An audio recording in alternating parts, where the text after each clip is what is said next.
برادران ملت اسلامی، السلام علیکم ورحمۃ اللہ وبرکاتہ۔ الحمد للہ وکفا وسلام علی حبیبہ المصطفیٰ، اما بعد فاعوذ باللہ من الشیطان الرجیم، بسم اللہ الرحمن الرحیم۔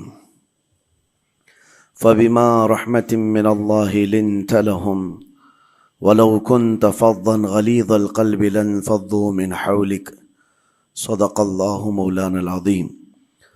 بارگاہ رسالت معاب صلی اللہ تعالی علیہ وسلم میں درود پاک کا ہدیہ پیش کریں۔ اللہم صلی علی سیدنا و مولانا محمد معدن الجود والکرم وآلہ واصحابہ الکرام وابنہ الکریم وبارک وسلم صلاة دائمة سرمدا ابدا۔ عزیزان گرامی وقار، انسان کو اللہ تبارک و تعالیٰ نے جو خصوصیات عطا کی ہیں، اس میں خاص طور پر زبان اور بیان کی خصوصیت بہت اہم ہے۔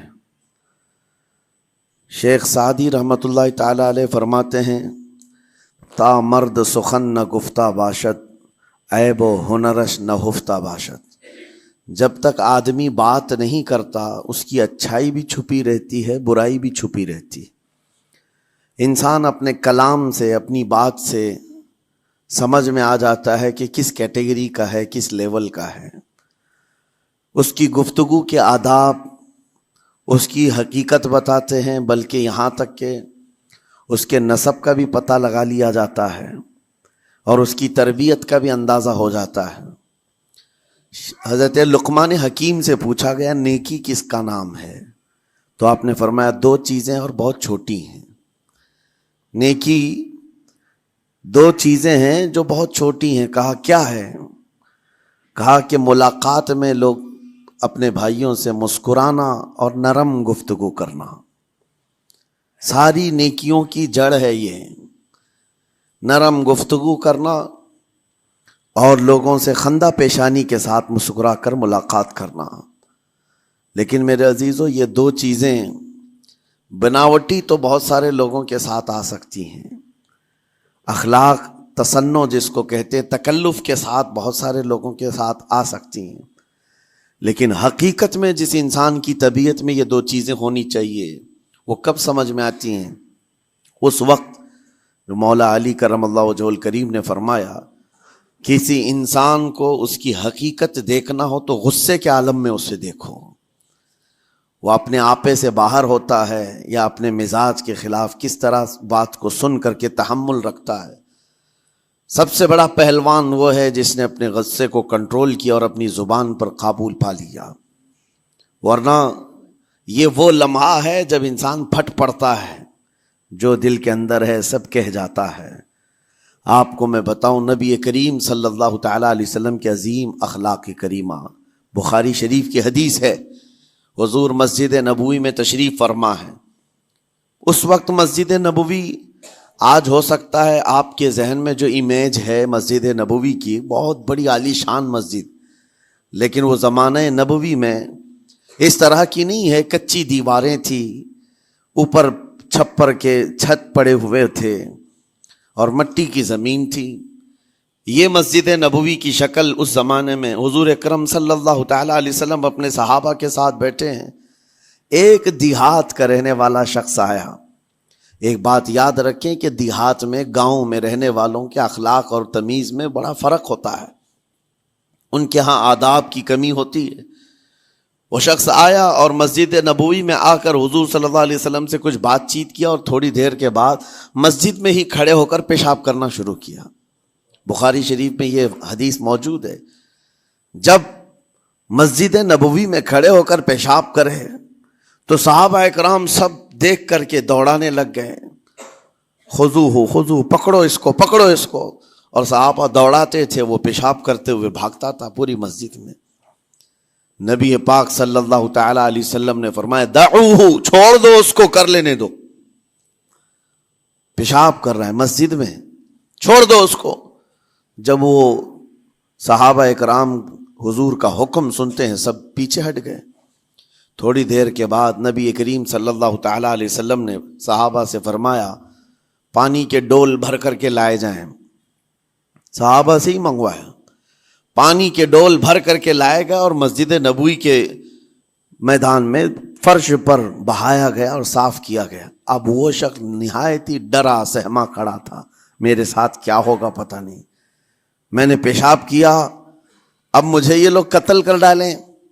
نبی کریم صلی اللہ تعالی علیہ وسلم نے قریب بلایا اور فرمایا، نہایت نرم گفتگو کے ساتھ حضور فرماتے ہیں، یہ اللہ کا گھر ہے، یہاں پیشاب نہیں پیشانیاں رکھی جاتی ہیں۔ بس یہ جملہ ہے، بخاری شریف میں موجود ہے، یہاں عبادت کی جاتی ہے۔ اتنا کہہ کر رخصت ہو گئے، رخصت کر دیا۔ وہ دیہات سے آیا ہوا جو نوجوان تھا یا شخص تھا، باہر نکلتے ہی وہ کلمہ طیبہ پڑھ کر حضور کی غلامی میں شامل ہوا۔ میں نے وہ بلند عالی اخلاق نہیں دیکھے۔ نبی کریم صلی اللہ علیہ وسلم کے بارے میں قرآن کہتا ہے، فَبِمَا رَحْمَةٍ مِّنَ اللَّهِ لِنْتَ لَهُمْ، اللہ کی رحمت سے آپ لوگوں کے لیے نرم ہیں، اس لیے لوگ آپ کے ارد گرد لگے ہوئے رہتے ہیں۔ وَلَوْ كُنْتَ فَظًّا غَلِيظَ الْقَلْبِ لَانفَضُّوا مِنْ حَوْلِكَ، اے رسول اگر آپ سخت دل ہو جائیں تو پھر یہ سب چھٹ جائیں گے، آپ سے دور ہو جائیں گے۔ اس رسول کے لیے جب کہا گیا ہے کہ اگر آپ سخت ہو جائیں تو لوگ چھوڑ کر کے دور ہو جائیں گے، تو ہمارے اور آپ کے لیے کس قدر لہجے کی پابندی ضروری ہے۔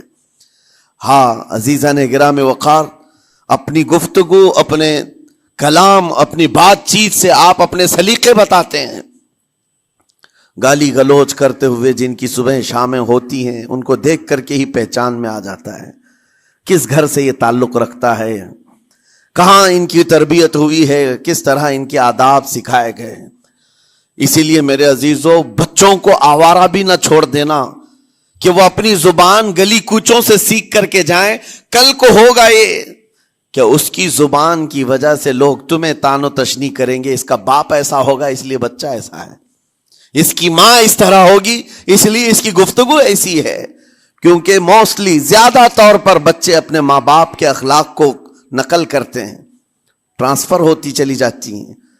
ایک بار حضور اکرم صلی اللہ تعالی علیہ وسلم مسجد نبوی سے باہر نکل کر جا رہے ہیں۔ توجہ میرے عزیزو، اخلاق کہاں دکھانے چاہیے اور ہماری بات چیت کے انداز ہمیں کہاں ہونا چاہیے، میں آپ کو بتاؤں۔ حضور تشریف لے کر جا رہے ہیں، صحابہ اکرام کھڑے تھے حضور کے اطراف۔ مدینہ طیبہ کی ایک بوڑھی خاتون جس کا ذہنی توازن کھویا ہوا ہے، یعنی وہ دماغی طور پر ڈسیبل ہے، اور وہ آئی جا رہی تھی۔ لوگ جب بھی اس کو دیکھتے راستہ کاٹ لیتے، وہ جس کو بھی پکڑتی تھی سنانا شروع کرتی تھی، جو منہ میں آئے بکنے لگ جائے، اور لوگوں کو تنگی محسوس ہونے لگتی۔ صحابہ نے دیکھا کہ یہ عورت آ رہی ہے، حضور کی طرف آ رہی ہے، سب نے حضور صلی اللہ علیہ وسلم کو گھیر لیا، اس کا راستہ روکنے کے لیے۔ اب آئے گی اور نبی کریم صلی اللہ علیہ وسلم کے پاس اگر زبان درازی کرنے لگ جائے، پاگل عورت ہے، اور بک بک کرنے لگ جائے، حضور پاک صلی اللہ علیہ وسلم کے ادب میں کہیں کمی نہ آ جائے۔ صحابہ کا یہ ہمیشہ اہتمام رہتا۔ حضور اکرم صلی اللہ علیہ وسلم نے دیکھا تو صحابہ سے کہا، ہٹ جاؤ، اس کو آنے دو، ہٹ جاؤ، اس کا راستہ چھوڑ دو۔ صحابہ نے کہا، یا رسول اللہ صلی اللہ علیہ وسلم، اس کا ذہنی توازن ٹھیک نہیں ہے، دماغی طور پر وہ عورت ٹھیک نہیں ہے، وہ آئے گی اور لمبی باتیں کرتی ہے، لا یعنی باتیں کرتی ہے، کہیں آپ کی شان پاک میں کوئی گستاخی نہ ہو جائے۔ صحابہ روک رہے تھے، حضور پاک صلی اللہ علیہ وسلم نے سختی سے فرمایا، ارشاد فرمایا، ہٹ جاؤ، اس کا راستہ چھوڑ دو، مجھے پتا ہے پورے مدینے میں اس کی کوئی نہیں سنتا، میں بھی نہ سنوں تو کس کو سنائے گی، اگر میں بھی نہ سنوں تو وہ کس کو سنائے گی۔ یہ میرے مصطفیٰ کریم صلی اللہ تعالی علیہ وسلم کے دربار عالی جاہ کی وہ بلند اخلاق کریمانہ کی ایک مثال ہے، جس کو خود میرے آقا نے فرمایا، بعثت لأتمم مکارم الاخلاق۔ عزیزان گرامی وقار، لوگوں کے آج حالات ایسے ہیں کہ اچھے لوگوں کے ساتھ اخلاق الگ دکھائے جاتے ہیں، چھوٹے لوگوں کے ساتھ اخلاق الگ دکھائے جاتے ہیں۔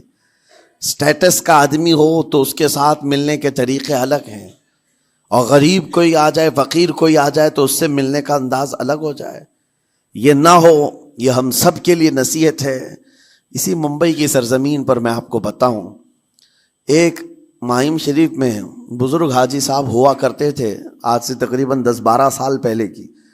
وہ کئی لوگوں سے ایک سوال کرتے تھے پکڑ پکڑ کر کے کہ میرا ایک سوال ہے، آپ جواب دیں گے، میرا ایک سوال ہے۔ کئی علماء سے انہوں نے پوچھا، مجھ سے بھی انہوں نے، جب میں نیا تھا مصر سے پڑھ کر کے آیا تھا، میرے پاس آ کر کہا کافی سالوں سے میرے ذہن میں ایک سوال ہوتا ہے، میں آپ سے بھی پوچھنا چاہتا ہوں۔ کہا بتائیے کیا ہے؟ کہا میں حضور سرکار مجاہد ملت رحمت اللہ علیہ کا مرید ہوں۔ علامہ حبیب الرحمان مجاہد ملت، رئیس اعظم اڑیسہ، جن کے خدمات جلیلہ آج ہو سکتا ہے نئی جنریشن کو نہ معلوم ہو، ان کا لقب ہے مجاہد ملت، جنہوں نے سنیت کی بقا کے لیے اپنا تن من دھن سب قربان کیا تھا۔ وہ مجاہد ملت عظیم بزرگ ولی کامل ہے۔ یہ حاجی صاحب کہتے ہیں کہ میں ایک نارمل آدمی تھا، کڑیا تھا، یعنی گھر بنانے کا کام کرتا تھا۔ جب وہ ممبئی تشریف لاتے تو دوڑ کر کے ہر جگہ سے لوگ ملنے آتے، میں بھی گیا تھا، اور اس وقت میں جوان تھا۔ حضور مجاہد ملت رحمت اللہ علیہ کی بات وہ بتا رہے ہیں کہ لوگ لائن لگا کر کے مصافحہ کر رہے تھے، مل رہے تھے۔ جب مل رہے تھے تو پھر میرا نمبر آیا، میں ملنے کے لیے گیا۔ بزرگوں کے سب ہاتھ چومتے ہیں، یہ ہمارے سنیوں کے طریق ہیں۔ ادب، علماء ذوی الاحترام کے ہاتھوں کا بوسہ لینا یہ مستحسن ہے، یہ ہمارے آداب میں سے، معمولات اہل سنت میں سے۔ تو جب سب لوگ ان کے دست بوسی کر رہے تھے، ہاتھ چوم رہے تھے، میں بھی قریب گیا، اور جب میرا نمبر آیا میں ہاتھ چومنے کے لیے گیا تو انہوں نے میرا ہاتھ لے کر خود ہی چوم لیا۔ وہ بزرگ عالی جاہ ولی کامل جن کو دنیا مجاہد ملت کہتی ہے، میرا ہاتھ انہوں نے چوم لیا، اور میرے اندر ایسی پشیمانی تھی کہ میں کیا کروں سمجھ میں نہیں آیا۔ میں ایک معمولی سا کڑیا، اور کہاں ان کا مقام کہاں میرا۔ تو اس کے بعد وہ اس بے چینی میں رہتے تھے کہ ایسا کیوں کیا، ایسا کیوں کیا، کیونکہ پوچھنے کا موقع ہی نہیں ملا۔ ایک بزرگ تھے، انہی کے خلیفہ تھے حضور مجاہد ملت کے، انہوں نے اس کا جواب دیا۔ میرے عزیزو کیا بہترین جواب تھا۔ حضرت مجاہد ملت رحمت اللہ تعالی علیہ یہ چاہتے تھے کہ ہزاروں لوگ ہماری تعظیم کرتے ہیں تو کہیں ہمارے دماغ میں بادشاہت کا خیال نہ آئے، ہم غریب اور فقیر کا ہاتھ چوم کر اپنے نفس کی مخالفت بھی کرتے ہیں۔ اخلاق کریمانہ دکھانے کے لیے اسٹیٹس والوں کے ساتھ ہی نہیں، غربا فقراء کے ساتھ بھی وہ اخلاق ہوں۔ نبی کریم صلی اللہ تعالی علیہ وسلم کے وہ آداب آج اگر آپ اپنا لیں، بہت ساری کڑوی چیزیں ویسی ختم ہو جائیں۔ آج ممبئی کی سرزمین پر سب سے بڑا یہ چیلنج ہے بات کرنے میں، نوجوانوں کے تو آج پارے چڑھے ہوئے ہوتے ہیں، ان سے کوئی بھی بات کر لے، جس تیور میں یہ بات کرتے ہیں ایسا لگتا ہے کہ ابھی لڑائی ہو جائے گی، ابھی جھگڑا ہو جائے گا۔ اس کی عادت سی بن گئی ہے۔ آپ کو پتہ ہے فرمایا گیا، عربی کا قول ہے، جراحت السنان لها التیام ولا یلتام ما جرح اللسان۔ تلوار سے، چاقو سے دیا ہوا زخم سوکھ سکتا ہے، زبان سے دیا ہوا زخم کبھی نہیں سوکھتا، زبان سے دیا ہوا زخم نہیں سوکھتا۔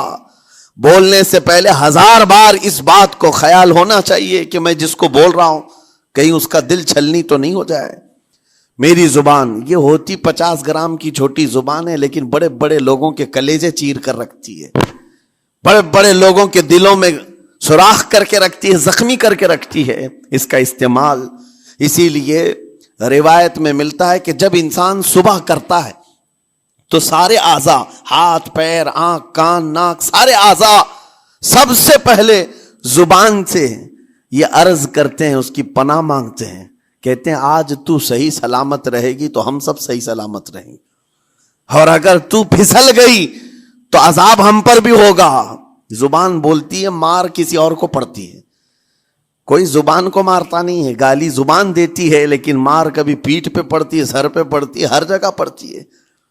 تو یہ زبان نبی کریم صلی اللہ تعالی علیہ وسلم نے ارشاد فرمایا من یضمن لی ما بین لحیتیہ وما بین، حضور پاک صلی اللہ تعالی علیہ وسلم فرماتے ہیں جس نے دو چیزوں کی ضمانت مجھے دے دی، حفاظت کی، میں اسے اضمن لہ الجنہ، میں اس کو جنت میں لے جانے کی ضمانت دیتا ہوں۔ دو چیزیں کیا ہیں؟ حضور فرماتے ہیں ایک دو جبڑوں کے بیچ میں جو موجود زبان ہے اس کی حفاظت کر لے، اور دو رانوں کے بیچ میں جو شرمگاہ ہے اس کی حفاظت کر لے، یہ دو چیزیں جس نے بچا لیا میں اس کو جنت میں لے جانے کی ذمہ داری دیتا ہوں، ضمانت دیتا ہوں۔ اس کا کتنا بڑا کردار ہے، یہ زبان کا کتنا بڑا کردار ہے۔ اور حضور نے ایک بار پکڑ کر کے فرمایا تھا، زبان کو پکڑ کر کے کہا تھا یہ وہ زبان ہے جو انسان کو جنت میں بھی لے جاتی ہے اور دوزخ میں بھی لے جاتی۔ کلمہ کس سے پڑھتے ہیں آپ؟ لا الہ الا اللہ، زبان ہی سے تو پڑھتے ہیں، اسی کلمے نے آپ کو جنت تک پہنچایا۔ اور کافر جو کفر کرتا ہے وہ بھی زبان سے ہی کرتا ہے، اور زبان اسے ہمیشہ کی دوزخ میں لے جاتی ہے۔ اس زبان کو چلانے سے پہلے 1000 بار سوچ لیں کہ آج لہجوں کی سختیاں بڑھتی چلی گئیں، اور آپ کو پتہ ہے قرآن پاک میں رب تعالیٰ نے یہ فرمایا وَلَا تَقُلْ لَهُمَا اُفٍّ وَلَا تَنْهَرْهُمَا، والدین کے بارے میں بچوں کو کیا کہا گیا؟ ان کو اف تک نہ کہو۔ لیکن زبان جب کھلتی ہے نا، ماں باپ کے خلاف نوجوانوں کو ہم نے دیکھا ہے گالی گلوچ کرتے ہوئے اور اتنی بری باتیں کہتے ہوئے، معاذ اللہ۔ عزیزان گرامی وقار، حضور نے تو یہ فرمایا جس نے پلٹ کر کے اپنے ماں اور باپ کو سخت لہجے میں بات کیا یا ان کی نافرمانی کی، حضور فرماتے میرا دل چاہتا ہے کہ اس کے گھر کو آگ لگا دوں، آگ لگا دوں۔ اس لیے اس بات کو ہمیشہ یاد رکھیں، تمہارے لہجے کی سختیاں کسی کو زخمی کر دیں تو آخرت خراب ہو جائے گی، آخرت خراب ہو جائے گی۔ حضرت علقمہ رضی اللہ تعالیٰ عنہ حضور کے صحابی ہیں، حضور صلی اللہ علیہ وسلم کے صحابی ہیں، آخری وقت آ گیا تھا لیکن زبان نہیں کھلتی تھی۔ حضور پاک صلی اللہ علیہ وسلم کے پاس سفارش لائی گئی کہ آپ کے وہ ساتھی ہیں انتقال کر رہے ہیں لیکن زبان پر کلمہ بھی نہیں آتا۔ حضور تشریف لائے، دیکھا، پوچھا گھر میں ان کے کون کون ہے؟ کہا بیوی ہے اور ماں ہے۔ ماں کو بلایا اور کہا علقمہ کے بارے میں کیا کہتی ہو، کیسا تھا؟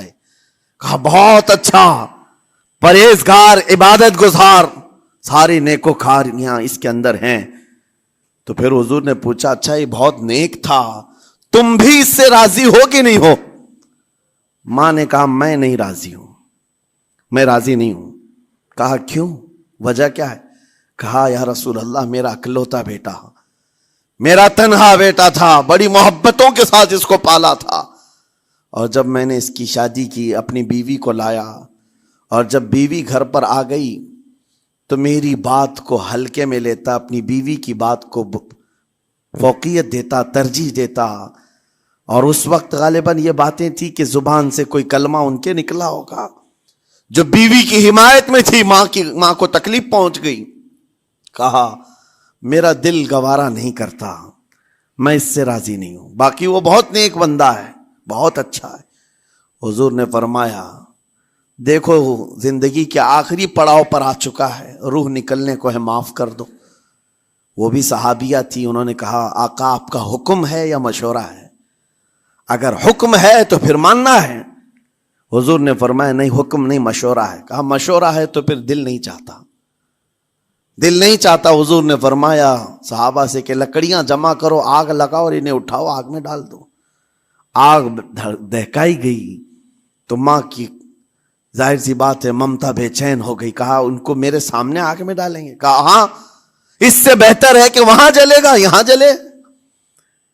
وہ ماں کہتی آقا آپ گواہ ہو جائیں، میں اپنے بیٹے کو معاف کرتی ہوں۔ ادھر معاف کیا، ان کی زبان پر کلمہ طیبہ جاری ہوا۔ میرے عزیزو یہ بتانا مقصود اس لیے ہے کہ زبان سے دیے ہوئے زخم خواہ والدین کو ہو، یہ معمولی نہیں ہوتے۔ ہو سکتا ہے آخری وقت تمہاری زبان بند ہو جائے اور کلمہ طیبہ بھی نہ جاری ہو، زبان کھلنے بھی نہ لگے، یہ حالات آ جائیں گے۔ اس لیے اپنی زبان کا کنٹرول برقرار رکھو، کس سے کیا کہنا ہے۔ ابھی میں اس کا دوسرا پارٹ بھی بتاتا ہوں زبان کے استعمال کا۔ یہ نرمی لہجے کے اندر ہونا بہت ضروری ہے، لیکن کچھ جگہوں پر سختی کی اجازت ہے، لیکن وہ مقامات الگ ہیں۔ نرم لہجہ حضور پاک صلی اللہ تعالی علیہ وسلم کے فرامین میں سے ہے۔ ایک بات بڑی، بغداد مقدسہ میں نے ایک ولی پاک کی زیارت کی، ان کے آستانے پر بھی میں نے ابھی بیان کیا تھا۔ حضرت بہلول دانا مجذوب بزرگ تھے، اور بغداد کی گلیوں میں کہیں پر بھی بیٹھ جاتے تھے، اور جو جانکار تھے وہ سمجھتے تھے اللہ والا بندہ ہے۔ مجذوب کس کو کہتے ہیں؟ جس کی یاد الہی میں عقل فنا ہو گئی، ختم ہو گئی، اللہ کے ذکر میں اور اللہ کی یاد میں اپنے آپ کو فنا کر دیا ہے، اس کے اوپر شریعت کا قلم نہیں۔ ظاہر سی بات ہے شریعت کے سارے احکام اس پر ہیں جس کی عقل سلامت ہے۔ عاقل ہو، بالغ ہو تو نماز فرض ہے نا، عقل ہی نہیں ہے تو وہ مجذوب ان اولیاء کو کہتے ہیں۔ لیکن ان کے بارے میں حدیث میں ہے، اللہ کے نبی نے فرمایا وہ ایسے بندے ہیں کہ اگر اللہ کو قسم دے دیں کسی بات کی، اللہ ان کی قسم پوری کرتا ہے۔ وہ بہلول دانا بیٹھے ہوئے تھے، بغداد کا ایک مشہور تاجر تھا، لیکن خستہ حال تھا، بہت نقصان اٹھا چکا تھا، خسارے میں چل رہا تھا، بزنس پورا لاس میں، اور وہ پریشان حال بہلول دانا کے پاس آیا، گڑ گڑایا، کہا کہ حضور مجھے بچا لیں، رحم کر لیں، میں تاجر ہوں، لٹ گیا ہوں، لاس میں ہوں، کچھ آپ فرما دیں، میں کیسے اس بھنور سے نکلوں۔ بہلول دانا نے دیکھا، کہا ٹھیک ہے، کچھ پیسے بچے ہیں؟ کہا ہاں ہے، وہ بس اتنا سرمایہ ہے کہ مال لیتا ہوں پھر بیچ دیتا ہوں، نفع نہیں ہوتا۔ بہلول دانا نے کہا ایک کام کر، کالا کپڑا جتنا ملتا ہے سب خرید لے، پورے شہر سے کالا کپڑا جہاں جہاں مل جائے سب لے کر اسٹاک کر لے۔ کہا جی حضور آپ نے جیسا فرمایا۔ گیا، جتنا سرمایہ تھا سب لگا دیا، کالا کپڑا خرید کر ایک جگہ اسٹاک کر دیا۔ اللہ والے کا حکم تھا، لیکن ہوا یہ کہ بغداد کا معمول تھا، 8 دن گزرے نہیں تھے کہ وہاں وقت کے حاکم کا انتقال ہوا، اور جب حاکم کا انتقال ہوتا تو شہر کے جتنے بڑے لوگ ہوتے، رئیس لوگ، وہ اس کے سوگ میں، اس کے غم میں کالا کپڑا پہنتے تھے، اور کالا کپڑا سوائے اس تاجر کے کسی کے پاس نہیں تھا، اور سارے بڑے لوگ پیسوں سے اس کے پاس کالا کپڑا خریدنے آئے، یہ منہ بولے قیمت پر، جیسے تیسے جتنی قیمت پر بولے سب خرید کر لے جاتے، اور پل بھر میں ایک دن کے اندر وہ بہت بڑا کروڑ پتی بن گئے، بہت مال آ گیا۔ یہ بات یاد رکھیں، اللہ مال دیتا ہے، اس کے بعد پھر آزمائش بھی ہوتی ہے۔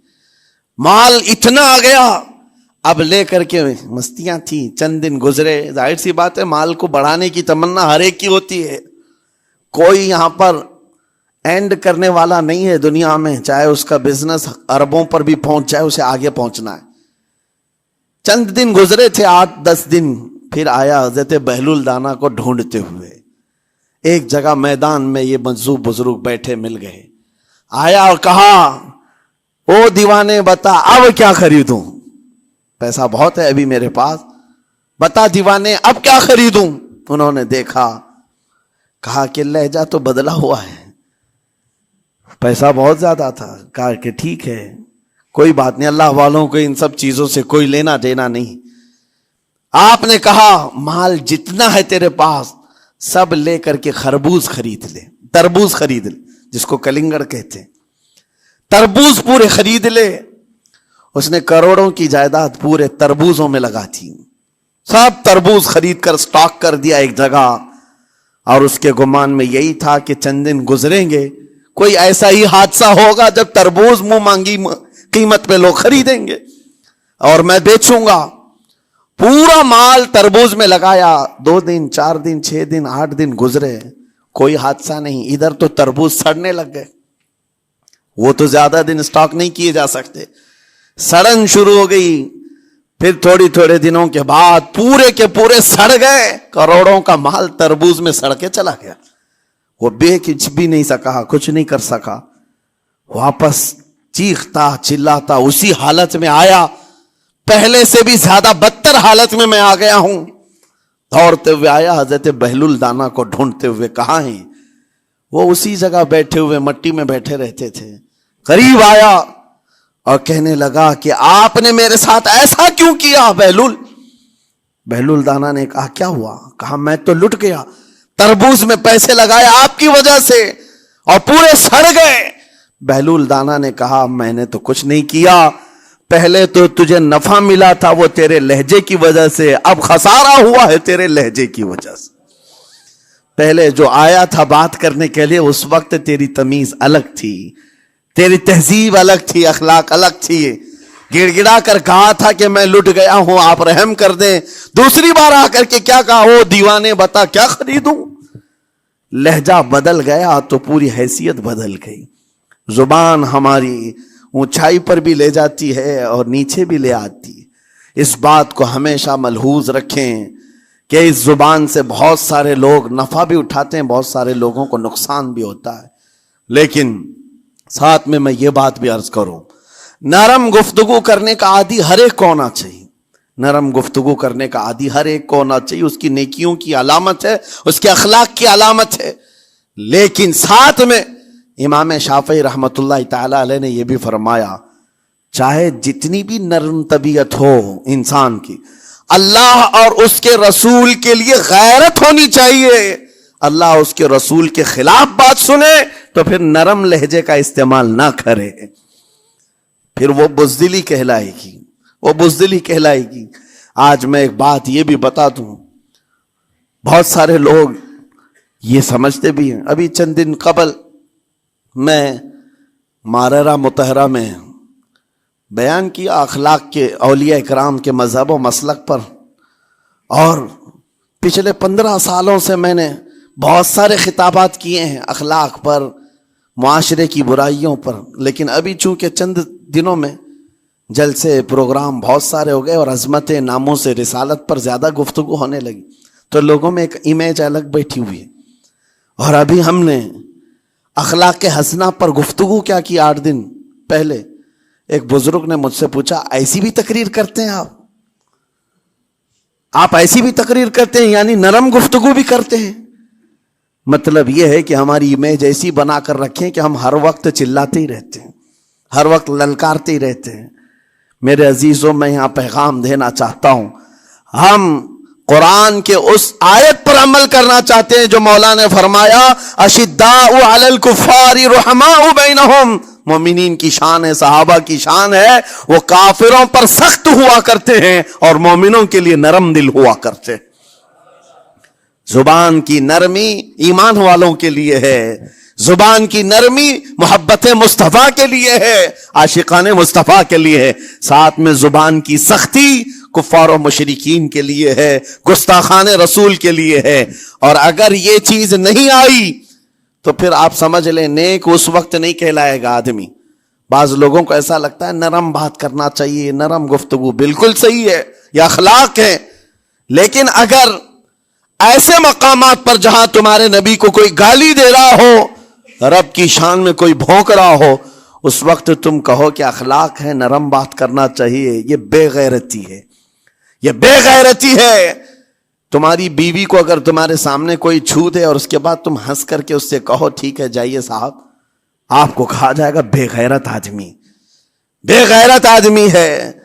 انسان کو اپنی بیوی، اپنی بیٹی، اپنی ماں پر بھی غیرت ہوتی ہے، وہ سنتا نہیں ہے، یہ پیدائشی ہے، فطرت ہے انسان کی۔ اور مومن کی شان یہ ہے، سب سے بڑی غیرت اس کے لیے اللہ اور اس کے رسول کے لیے ہوا کرتی ہے، اللہ اور اس کے رسول کے لیے۔ ماں اور باپ کو گالیاں ایک وقت میں برداشت کر بھی لے جائے، لیکن اللہ اور اس کے رسول کی شان میں وہ ہرگز برداشت نہ کرے، یہ ایمان کی علامتوں میں سے ہے۔ بہرحال میں نے زبان کے دونوں استعمال آپ کو بتائے، سخت لہجے بھی ہیں، نرم لہجے بھی ہیں، لیکن جب آپ کا پالا کسی گستاخ سے نہ پڑے تو ہمیشہ نرم گفتگو کرنے کے عادی بنے۔ مومنین میں نرم لہجے کا اختیار ہمیشہ رہے، اس سے اخلاق آپ کے بتائے دکھائے جاتے ہیں، اس سے آپ کے اخلاق معلوم ہوتے ہیں، ساتھ ہی معاشرے میں نرمی اور محبت کا ماحول بھی قائم ہوتا ہے۔ ڈانٹنے کے طریقے بھی میں آپ کو بتاؤں، میرے والد اگرامی فرمایا کرتے تھے، حضور حافظ ملت رحمت اللہ علیہ جو الجامعۃ الاشرفیہ مبارک پور کے بانی ہیں اور بڑے محدث، جنہوں نے ایک نہیں ہزاروں عالم پیدا کیے، اس ہندوستان کی بات کر رہا ہوں، حافظ ملت رحمۃ اللہ علیہ پوری بخاری شریف پڑھاتے تھے، تقریباً 40 سال تک انہوں نے پڑھایا بخاری شریف. میرے والد ان کے شاگرد ہیں. فرماتے ہیں جب وہ بہت زیادہ ناراض ہو جاتے کسی سے، ڈانٹنا ہوتا، ہر استاد بچے کو ڈانٹتا ہے، کبھی کچھ بچہ نافرمانی کر جائے یا مزاج کے خلاف بات کرے تو استاد ڈانٹتا ہے. تو حافظ ملت رحمۃ اللہ علیہ اگر کسی شاگرد کو ڈانٹتے بھی غصے میں تو کہتے ہیں اے جنتی کیا کر رہا ہے. کہتے ہیں اگر یہ جملہ قبول بھی ہو جائے تو بچہ جنتی ہو جائے. لہجے کی یہ استعمالات اولیاء سے سیکھو میرے عزیزو. غصے پر کنٹرول اس وقت تمہارے اخلاق معلوم ہوتے ہیں جب تمہارا غصہ عروج پر ہوتا ہے. اس وقت تمہاری حقیقت لوگوں کے سامنے آتی ہے. وہ اپنے شاگردوں کو ڈانٹتے بھی تو جنتی کہہ کر ڈانٹتے ہیں، یعنی کوئی گالی نہیں ہے، کوئی برے کلمے نہیں ہیں، بلکہ ایسا جملہ ہے کہ اگر قبول بھی ہو گیا استاد کی زبان سے، اس کی تو زندگی وصول ہوگی، اس کا بیڑا پار ہو گیا. ہمارے درمیان ماں باپ کو بھی یہ چاہیے کہ بچوں کو کس طرح کے اخلاق آپ دے رہے. گفتگو کرنے کے متعلق قرآن میں اللہ تعالیٰ نے آداب بتائے ہیں. جب آپ گھروں کے اندر موجود ہوں تو بچوں کے سامنے کس طرح کی گفتگو کیا کریں گے، کیسی بات کریں گے. شوہر اور بیوی جس طرح کی باتیں کر رہے ہیں بچے کے دماغ میں وہ پورا کا پورا چھپتا ہے، ٹرانسفر ہوتا ہے. اسی لیے کہا گیا ایڈلٹ گفتگو کبھی بھی بچوں کے درمیان نہیں کی جائے گی. جو میچورٹی میں نہیں ہے ان بچوں کے سامنے ماں اور باپ بیٹھ کر کے کلام بھی نہ کریں، بات نہ کریں. معاشرہ تو آج ایسا ہے سب پوری فیملی لے کر کے بیٹھے ہوئے ہیں، اور حد تو یہ ہے کہ گندی فلمیں سامنے لگی ہوئی رہتی ہیں. وہ کیسے بچا پاؤ گے؟ 4 سال 5 سال کے بچے کے اندر بھی وہ گفتگو، وہ مکالمات، ایک دوسرے سے بات کرنے کی تمیزیں، وہ سب وہاں سے سیکھتا آ رہا ہے. گھروں کے اندر ماحول کو تبدیل کرنے کے لیے آپ کی اپنی زبان پر کنٹرول اور اپنے بچوں کی تربیت اور ان کی زبان پر کنٹرول بہت ضروری ہے. پھر دیکھنا آپ یہ معاشرہ پیدا کر کے کل کو آپ کا بچہ نکلے گا، اس کی تمیز، اس کے اخلاق پر ہر کوئی اش اش کرے گا. چند دنوں کی محنت ہے آپ کی، لیکن بچے جب سلیقے کے ساتھ گفتگو کریں تو لوگوں کا دل جیت لیا کرتے ہیں. بات کرنے کے آداب ایسے ہیں کہ لوگ دل جیت لیا کرتے ہیں. یہ میرے استاد گرامی مصر کے رہنے والے تھے. جب خطابت ہمیں سکھا رہے تھے گفتگو کرنے کے آداب، تقریر کرنے کے آداب، تو ایک امام غزالی کا قول تھا کلم الناس علی قدر عقولہم، لوگوں سے ان کی عقل کے مطابق بات کرو. اس پر وہ سمجھاتے ہوئے ہمیں ٹریننگ دیتے تھے اور کہتے تھے کہ تمہارے پاس آنے والے کئی طرح کے لوگ ہوں گے. اگر تم امام ہو، اگر داعی ہو، خطیب ہو، مقرر ہو، کوئی غریب گھر سے، کوئی بڑے امیر گھر سے، کوئی پڑھا لکھا آئے گا، کوئی جاہل ہوگا، کوئی بدتمیز بھی ہوگا، کوئی نیکوکار، کوئی گنہگار، سب طرح کے مکس مجموعہ تمہارے پاس ہوگا. ان سے خطاب کرنا، ان سے بات کرنا، کس انداز سے بات کرو گے، کیسے ان سے کلام کرو گے. میرے عزیزو یہ ہمارا اپنا ہنر نہیں ہے. ہم جو آپ کے سامنے گفتگو کر رہے ہیں یہ ہمارا فن نہیں ہے، یہ اپنا پیدا کیا وہ ہنر نہیں ہے. ہمیں سکھایا گیا تھا صرف اور صرف آپ کو اس مجمع سے اور یہ آئے ہوئے جمع غفیر سے بات کرنے کے لیے ایک ہی اسلوب اپنانا ہے. دیکھنا ہے کہ رسول اللہ کیسے بات کیا کرتے تھے. میرے آقا صلی اللہ تعالی علیہ وسلم کا اسلوب اپناؤ. حضور کے خطبے دیکھو، حضور جب خطاب کرتے، ظاہر سی بات ہے مسجد نبوی میں اس وقت بھی لوگ، ہر طرح کے لوگ آتے، دیہات کے بھی تھے، شہر کے بھی تھے، اعلیٰ دماغ والے لوگ اور کئی الگ الگ قسم کے لوگ آتے. حضور کا خطاب سب کے لیے تھا. عزیزان گرامی، ان سنتوں پر عمل کر کے آج آپ اپنے لہجے کو بہتر بنا سکتے ہیں. بس میری گفتگو کا خلاصہ یہی ہے کہ اللہ تعالیٰ ہمیں زبان کا صحیح استعمال عطا فرمائے، ورنہ یہ زبان کی سختیاں اور اس کی کڑواہٹ ہمیں دوزخ میں بھی لے جاتی ہے، دوزخ تک لے جا سکتی ہے. اللہ تعالیٰ اس کی مکاریاں، اس کی عیاریاں اور اس کی شرانگیزیوں سے ہم سب کی حفاظت فرمائے. ساتھ میں یہ بھی میں بتا دوں، وہ زبان پاک نہیں بولتی، وہ زبان پاک نہیں بولتی جو حلال نہیں کھاتی. یہ بھی بزرگوں نے فرمایا ہے، یہ زبان پاک نہیں بولتی جو حلال نہیں کھاتی. اسی سے ہر کچھ گزرتا ہے، اندر پیٹ میں جاتا ہے. حلال لقمے اس سے گزارو تو زبان پاک بولے، اللہ کا ذکر کرے اور تمہیں زبان میں وہ لذت آنے لگ جائے. لیکن اس سے حرام لقمے گزارتے رہو گے، اس کے لہجے کی سختیاں بھی آ جائیں گی، اس کے اندر کڑواہٹ بھی آ جائے گی، گالی گلوچ، یہ سارے استعمالات یہ زبان کرنے لگ جائے گی. کیوں؟ اس سے حرام لقمے جو گزارے جا رہے ہیں. اس چیز کا بھی خیال ضروری ہے. زبان کو جس طرح کا پیٹرول دو گے ویسی چلے گی یہ گاڑی. جس طرح کا ڈیزل اس کے اندر ڈالتے ہو، حرام یا حلال، یہ بہت معنی رکھتا ہے. اور ایک بات یہ بھی سن کر کے چلے ہیں کہ حضرت سلیمان علیہ السلام کے زمانے میں ایک مناظرہ ہوا تھا علماء کا. بعض لوگوں نے کہا کہ انسان کی ایک جماعت تھی، انسان کی زبان افضل ہے، منہ افضل ہے، اس لیے کہ وہ اللہ کا ذکر کرتی ہے. بعض نے کہا کہ نہیں، انسان کے پیچھے کا مقام اچھا ہے، اس سے بہتر ہے. یہ دونوں کی تکرار میں حضرت سلیمان علیہ السلام کے پاس بات آئی، آپ بتائیں. تو ان سے پوچھا تم اتنی بڑی بات کیوں کہہ رہے ہو؟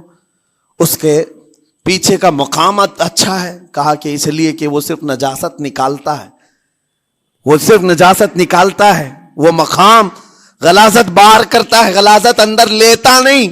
زبان غلاظت اندر بھی لیتی ہے، حرام کھاتی بھی ہے، لوگوں کو زخمی بھی کرتی ہے. ان علماء کی دلیل تھی. تب آپ نے فرمایا بات ٹھیک ہے، جس انسان کا زبان پر کنٹرول نہیں، حرام کھاتا ہو اور بد کلامی کرتا ہو، گالی گلوچ ساری چیزیں کرتا ہو، آپ نے فرمایا اس سے بہتر اس کا پیچھے کا مقام ہے.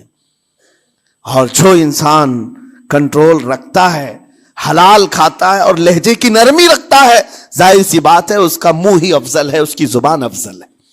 اب یہ تو فیصلہ سب کا ہے، کس کو کیا چیز اختیار کرنی ہے. عزیزان گرامی اوقات، یہ بہت بڑی بات ہے جو میں آپ کے سامنے کہہ رہا ہوں. زبان کو اگر کسی دوسری جگہ سے کمپیئر کیا جائے تو لگتا ہوگا نرم، یہ بالکل اچنبے والی بات ہے، عجوبے والی بات ہے، یہ کون سا کمپیریزن ہے. وجہ یہی ہے، بعض لوگوں کو ہم نے اتنا گندا بولتے ہوئے دیکھا ہے. اس سے بہتر ہے کہ وہ نہ بولیں. لوگوں کو زخمی کرتے ہیں، کسی کے مقدسات پر حملے کرتے ہیں. اللہ تعالیٰ ان کے زبان کی شرارتوں سے ہماری حفاظت فرمائے. اور کریم خدا ارحم الراحمین مولا اس چیز سے بھی ہمیں حفاظت فرمائے. قیامت کے دن کچھ لوگ صرف اس لیے پکڑے جائیں گے کہ وہ کچھ نہیں بولتے تھے، لیکن وہ جن کے ساتھ رہتے تھے وہ بولتے تھے، وہ لوگ بولتے تھے، اور ان کی وجہ سے یہ خاموش رہنے والا جو ساتھ میں تھا اسے بھی جہنم میں لے جایا جائے گا. اور وہ اس دن کہے گا پکار کر، یا ویلتا لیتنی لم اتخذ فلانا خلیلا، اے کاش میں فلاں کی دوستی نہیں کیا ہوتا تو اچھا ہوتا، آج میں بچ گیا ہوتا. اپنے ماحول کو بچاؤ، جہاں زبان کی خرابی دیکھو اپنے آپ کو بھی بچاؤ اور اس ماحول سے بھی اپنے کو دور رکھو. اللہ کی بارگاہ میں دعا ہے مولا تعالیٰ اس زبان کو خالص اپنے ذکر میں لگائے اور اپنے حبیب پاک کے ذکر میں لگائے. مولا تعالیٰ ہم کو زبان کی بد کلامیوں سے محفوظ و مامون فرمائے. وآخر دعوانا ان الحمد للہ رب العالمین. السلام علیکم.